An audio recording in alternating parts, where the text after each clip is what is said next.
여러분, 하나님보다 더 사랑하는 것들은 실은 다 우상의 섬김입니다. 우리도 하나님의 은혜로 구원받은 백성, 믿음 안에 온전히 하나님께 감사하며 살아갈 수 있는 여러분들 되시길 바랍니다. 자, 오늘 바울이 아덴에 갔는데 너무나 많은 우상들이 있는 거예요. 자, 17절 봅니다. 회당에서는 유대인과 경건한 사람들과 또 장터에서는 날마다 만나는 사람들과 변론하니. 자, 바울은 가는 도시마다 어디를 갔습니까? 먼저 회당을 가서 유대인들에게 예수 그리스도의 부활, 예수 그리스도가 하나님의 아들이심을 선포했어요. 근데 아덴에 도착했는데 우상이 너무나 많고 그것 때문에 너무나 화가 납니다. 일단은 회당에 찾아갔어요.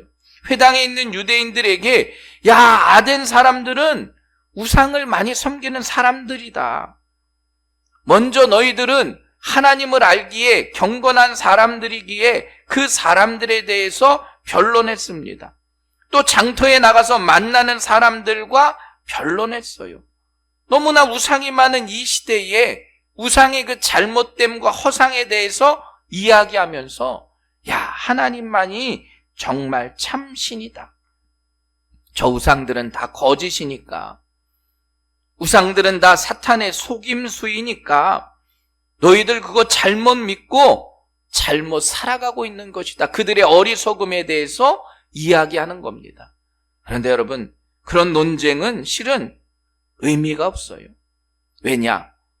거짓 신들을 믿는 그들은 그가 참신이라고 생각하기 때문이에요.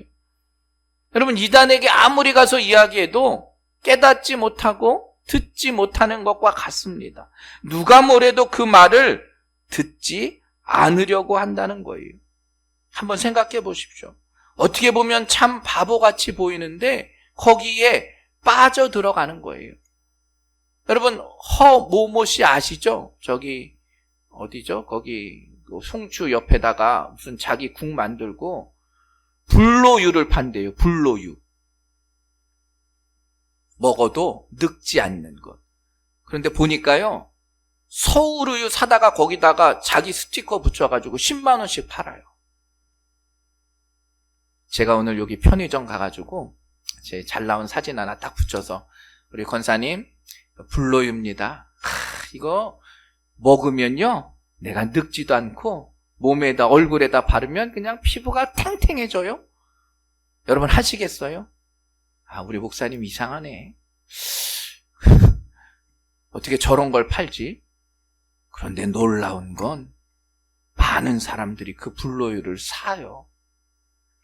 몇 박스씩 사서 몇 개월이 지나서 썩어 없어지는데도 그거를 좋다고 몸에 발라요.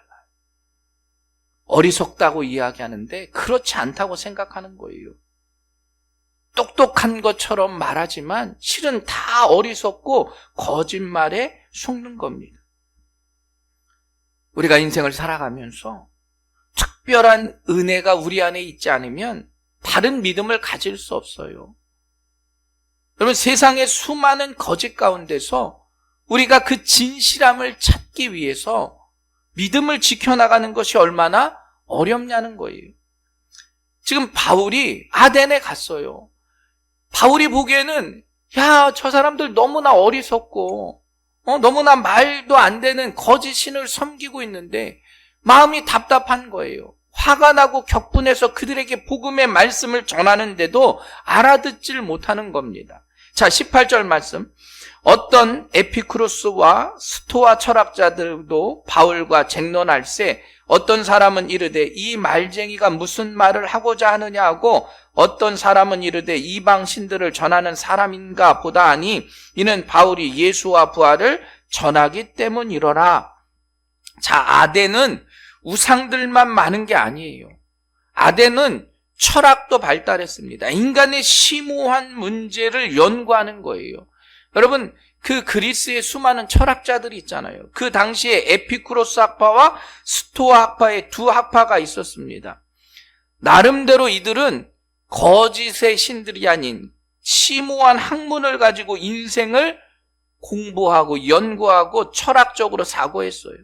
에피쿠로스 학파는 인간의 쾌락을 추구하는 것이 철학의 목적이라 생각합니다. 인간의 목적이 쾌락을 얻는 거예요. 근데 그냥 지금 말하는 단순하고 저급한 쾌락이 아니에요. 정신적인 쾌락이죠. 정신적인 행복을 말하는 거예요. 그리고 고통의 부재를 진정한 쾌락이라고 봅니다. 어떻게 보면 지금 수많은 사람들이 추구하는 삶의 모습과 철학의 모습과 같아요. 행복하길 원하는 거잖아요.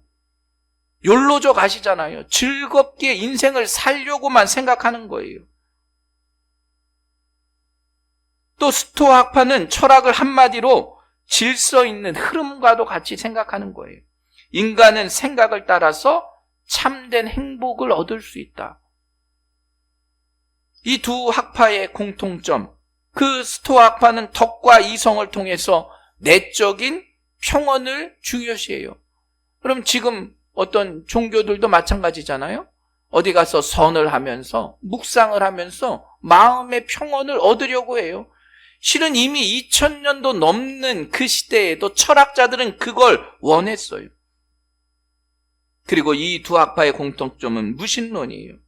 우리가 신을 섬김으로 행복해지는 것이 아니라 인간 스스로 생각하고 깨달음을 얻자, 스스로 행복의 길을 찾아가는 걸 자부했습니다. 다른 신들을 섬기는 사람보다 철학자들은 야, 우리는 쟤네보다 한 단계 위야, 이런 식으로 생각을 하고 우리는 지식인이야, 우리는 철학적인 사고를 해, 그런 자부함을 가지고 살아간 거예요. 자, 바울이 볼 때는 바울은 철학을 공부한 사람이에요. 철학뿐만 아니라 성경도 학문으로 깨달은 사람이에요. 그러나 그가 그 복음의 진리를 여러분 철학을 공부했다고 안 게 아니에요. 성경만을 공부했다고 깨달은 게 아닙니다. 바울이 그 모든 것을 깨달은 건 하나님의 은혜를 통해서 예수 그리스도를 만났기 때문이에요. 성령이 그 안에 역사하셨기 때문에 복음의 진리를 바울은 깨닫게 된 겁니다. 그래서 바울이 당당하게 그들하고 논쟁할 수 있었어요. 철학적인 사고를 가진 사람들을 야, 너희들이 알고 있는 그 철학의 모습보다 예수 그리스도의 복음의 진리가 더 큰 은혜와 사랑을 나타낼 수 있다. 그런데 아무리 이야기해도 그들은 그들의 철학으로 그걸 이해할 수 없었어요. 하나님을 안다고 하는 것, 하나님을 아는 그 최고의 학문 신학이라고 하는 건 우리가 아는 일반적인 상식을 넘는 겁니다. 실은 상식을 넘는 부분은 뭐로 알 수 있습니까? 과학을 통해서 아는 거잖아요. 인간의 상식은 증명되어지는 것, 과학을 통해서 알 수 있어요. 그런데 과학이 밝혀낼 수 없는 건 철학적인 사고로 사람들이 이해하려고 합니다. 그런데 철학이 알 수 없는 건 뭘로 이야기하느냐? 신학으로 이야기하는 거예요. 그래서 형이상학의 학문의 맨 위에가 신학입니다. 그리고 철학이에요. 지금 우리는 하나님에 관한 지식을 아는 자들이에요. 예수 그리스도의 복음과 예수 그리스도의 부활, 그것이 바울에게 있어서는 가장 고귀한 지식이다. 바울이 이야기해요. 나는 바로 그 지식을 알기에 철학자들과도 그리고 이방신을 섬기는 우상 숭배자들과도 변론하고 싸웠다는 거예요. 바울이 지금 아덴에 가서. 그러면서 아덴의 그 특별한 도시, 여러분 우상을 섬기고 또 어떤 사람들은 삶과 행복에 대해서 깊이 연구하는 철학의 그 도시, 그 도시에서 지금 바울이 복음의 말씀을 들고 나아가는 거예요. 그런데 사람들이, 철학자들이 바울의 그 말을 들으니까 귀가 쏠깃한 거예요. 야, 새로운 철학을 바울이란 사람이 말하는구나. 누구는 우상을 섬기는 사람들도 있고 누구는 철학적인 사고를 가지고 철학적인 생각을 하는 사람들이 있는데 이 바울이라고 하는 사람의 그 말을 듣고 철학자들이 마음에 동요가 울기 시작한 겁니다. 저 사람은 과연 무엇일까? 무슨 이야기를 하는 것일까? 그래도 나름대로 철학의 중심지였기에 다른 이야기를 하는 그것에 관심이 있었다는 겁니다. 근데 여러분 요즘은 어떻습니까? 요즘은 그런 거에 관심이 없어요. 과연 우리의 인생, 우리가 어디서 와서 어디로 갔는지, 내가 어떻게 살아가야 행복하고 바른 삶을 살아가는지 관심이 없어요. 그냥 하루 잘 먹고 행복하고 여행 다니고 늙기 전에 아프지 않고 죽으면 끝이라고 생각해요. 재미있게 행복하게 보내면 끝이라고 생각해요.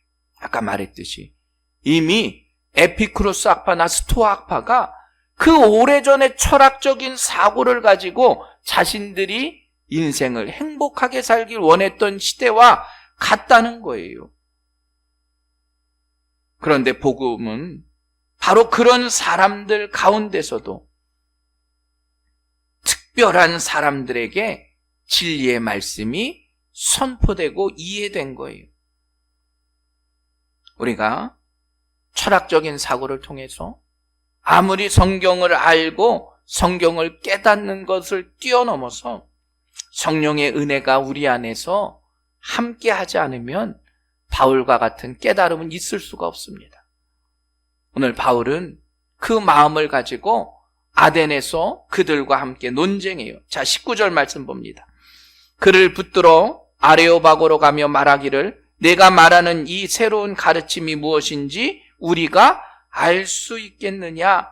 자, 아덴 사람들이 바울을 아레오바고로 끌고 갑니다. 자, 아레오바고는 그리스의 수도 아덴인 고등 재판소 같은 거예요. 재판소라고 막 우리처럼 건물이 있는 게 아니라 아크로폴리스로 올라가는 그 신전으로 올라가는 길에 지금도 아레오바고가 있습니다. 제가 이번에 정지순례 때 갔다 왔는데 그냥 조그만 언덕이에요. 조그만 언덕 위에 가면 재판소처럼 이렇게 공설운동장처럼 계단이 있습니다. 그리고 거기에 원고와 피고를 중앙에 세우고 재판관이 재판을 해요. 그 재판만 있는 것이 아니라 어떤 논쟁거리가 있으면 공식적으로 사람들이 거기에 모여서 토론을 하는 거예요. 사회적인 이슈가 있거나 그럼 우리 아레오바고에 모여서 토론하자. 지금 바울이 사람들에게 붙잡혀서 아레오바고로 간 거예요. 공적인 토론을 하기 위해서. 아까 말했듯이 그 당시에 철학자들은 야, 바울이 뭔가 있는 것 같긴 있어. 야, 그럼 바울을 데려다가 우리 함께 토론해 보자라는 거예요. 여러분, 그것은 재판장이었습니다. 누구를 죽이고 살리고 하는 것. 마치 예수님께서 최후의 심판에 우리의 재판장이 되신 것처럼. 실은 교회도 이와 같아요. 복음의 진리의 말씀이 선포되고 그 진리를 깨닫는 사람, 그건 천국의 소망을 가진 자예요. 그렇지 않은 사람은 반대로 죄악의 길로 나아가는 것이죠. 여러분, 세상의 지식, 세상의 학문으로 그 복음을 깨달을 수는 없어요. 만약에 교회가 세상의 지식이나 세상의 학문을 배우려면 여러분, 교회에 올 필요 없습니다. 요즘 AI가 얼마나 잘 돼 있는지 아세요? 제가 설교를 준비하면서도 마태복음 1장 1절 헬라어로 해석해줘. 그러면 헬라어 본문이 쫙 나와요. 이제는 제가 막 주석을 보고 헬라어를 찾을 필요도 없어요. 여러분들이 궁금한 거 다 물어보세요. 네이버보다 훨씬 똑똑한 AI의 시대라니까요. 그러려면 교회에 올 필요가 없어요. 세상의 이야기는 세상의 사람들이 더 많이 알 수 있습니다. 세상의 복을 잘 받기 위해선 교회에 올 필요가 없어요. 세상적으로 어떻게 투자를 하느냐, 어떠한 인생의 길로 나아가느냐, 그건 세상에서 아는 거죠. 교회는 좀 다릅니다. 교회는 우리가 와서 우리가 죄인임을 깨닫는 게 교회예요. 그리고 그 죄에 대한 대가가 무엇인지, 그 대가를 위해서 예수 그리스도가 십자가에 달려 돌아가신 것. 그래서 나를 하나님의 백성으로 그래도 의롭게 칭해 주셨다고 하는 것. 여러분, 그걸 깨닫는 게 믿음의 성도들이에요. 우리의 죄가 어떻게 용서받았는가? 그 죄 대신 죽어주신 예수 그리스도를 알게 하는 것. 그리고 그 죄가 깨끗해졌다는 기쁜 소식을 우리는 듣게 된 자들입니다. 여기에 유일한 구원의 길이 있기에, 여기에 영원한 생명이 있기에 우리가 이 자리에 있음을 여러분 모두가 기억하시길 주님의 이름으로 간절히 축원합니다. 자, 19절 말씀 보면 그를 붙들어 아레오바고로 가며 말하기를 네가 말하는 이 새로운 가르침이 무엇인지 우리가 알 수 있겠느냐. 자, 철학자들이 야, 바울이 가르치는 건 뭔가 새로운 걸 알긴 아는데 그게 무엇인지 우리에게 알려달라는 거예요. 자, 20절 내가 어떤 이상한 것을 우리 귀에 들려주니 그 무슨 뜻인지 알고자 하노라 하니, 내가 말하는 이 새로운 가르침을 알고 싶은 것, 전혀 새로운 것을 알고 싶어요. 그런데 듣지를 못하는 거예요. 우리가 늘 복음은 받아들이는 자의 그 마음과 성령의 은혜가 중요합니다. 처음에 우리나라에 기독교가 들어왔을 때도 바로 그래서 문제가 있었어요. 불교나 다른 종교처럼 무속신앙처럼 그리스도를 바라봤다는 거예요. 그러니까 이건 그냥 불교 같은 다른 종교구나 생각했어요. 다른 편에서 노력을 한다고 그걸 받아들이기 어려운 거예요. 자, 이 새로운 가르침이 무엇인지 우리가 알 수 있겠느냐? 어느 정도 호기심은 가지고 있었다는 거예요. 그리고 바울은 분명히 그때 예수 그리스도의 복음과 예수 그리스도의 부활을 그들에게 전했을 겁니다. 그런데도 그들이 그걸 깨닫지 못했어요. 많은 자가 알지 못했다는 거예요. 여러분, 신기하지 않습니까?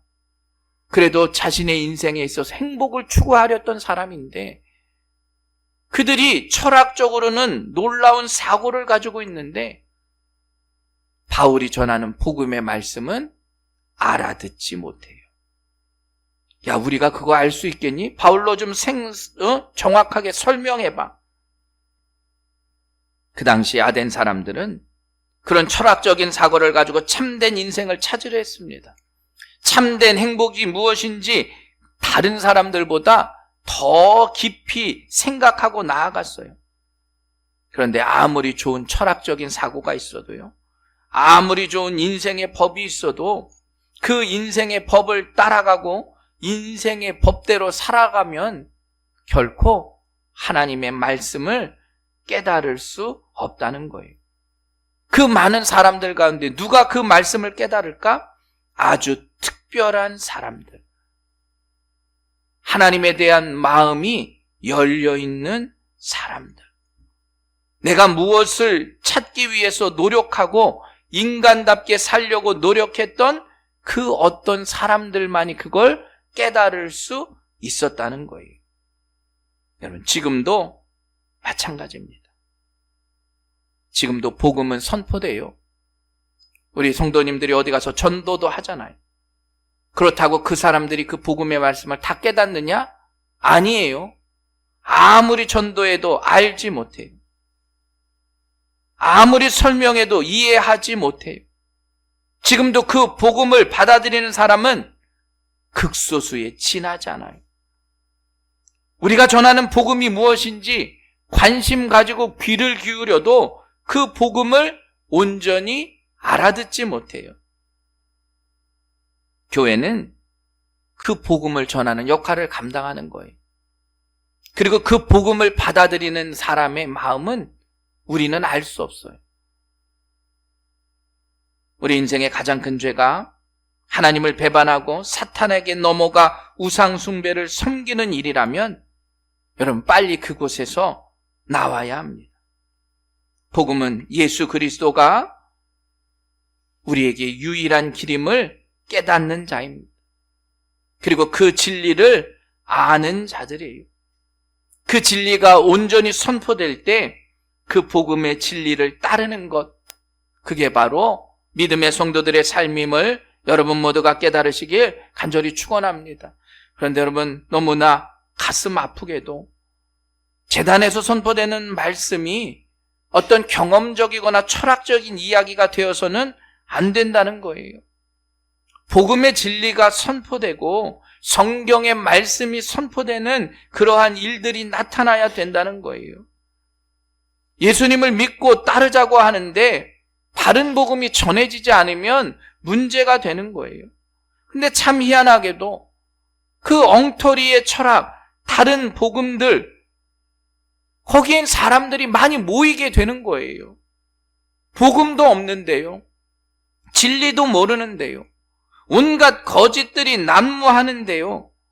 사람들은 거기에 박수를 치고 그 장사꾼이나 사기꾼 같은 데는 넘어가는 거예요. 아까 허모모 씨 얘기했잖아요. 거기서 천국 갈 수 있대요. 1억씩 내래요. 그래서 명단이 있어요. 1억을 낸 사람들은 이렇게 뭐 탁탁탁 붙여놨어요. 뭐 이렇게. 여러분, 제가 천국 가는데 1억씩 내세요 하면 몇 분 내실까요? 내시면 안 되죠. 진리를 깨닫지 못하는 거예요. 거짓이 난무하는 시대입니다. 구원의 진리가 사라져가고 있는 시대예요. 하나님의 그 참 사랑을 온전히 깨닫지 못하는 거예요. 우리가 천국을 1억 주고 간다면 부자들만 가겠죠. 그게 어떻게 진리이고 복음일 수 있겠습니까? 지금 아덴에 있는 사람들은 나름대로 종교심을 가지고 있었어요. 자, 22절 말씀. 바울이 아레오바고 가운데 서서 말하되 아덴 사람들아 너희를 보니 범사에 종교심이 많도다. 내가 두루 다니며 너희가 위하는 것들을 보다가 알지 못하는 신에게라도 새긴 단도 보았으니 그런즉 너희가 알지 못하고 위하는 그것을 내가 너희에게 알게 하리라. 여러분, 아크로폴리스의 신전에 가면 지금 봐도 어마어마해요. 제가 이 나이 먹고 가서 봐도 야, 어떻게 2000년이 넘는 그때 저런 신전을 세웠을까? 지금의 기술로도 하기 어려운 거예요. 그들에게는 그런 종교심이 있었다니까요. 수많은 신들을 새겨놓고 그 단을 세우고, 바울이 볼 때도 그들은 그런 종교심을 가지고 있었어요. 너희들은 범사에 종교심이 많은 사람들이었어요. 신이 있다는 것을 아는 사람들이었어요. 그래서 철학적으로 생각한 거예요. 야, 우리가 어떻게 하면 행복하게 살아볼까? 그 행복에 대한 의미를 연구하고 그 의미로 나아간 사람들입니다. 너희가 갈망하고 너희가 하고 싶고 너희가 하는 인생의 소중한 것이 무엇인가? 그런데 바울은 그곳에서 복음의 말씀을 전해요. 야, 너희들 종교심을 많이 가지고 있지? 그런데 바울의 그 복음의 말씀이 정말로 몇몇 극소수에게만 받아들여진 거예요. 어떤 사람들? 특별한 사람들. 종교심이 있었지만 특별한 사람들. 여러분, 실은 지금 여러분들은 특별한 사람들이에요. 많은 사람들이 행복을 찾아가고 수많은 이단의 거짓 종파들이 있고 말씀들이 넘쳐나는데 우리는 그들과 다른 특별함의 믿음을 가지고 이 자리에 나와 있는 거예요. 세상 사람들이요, 겉으로 보기엔 대단할 수 있어요.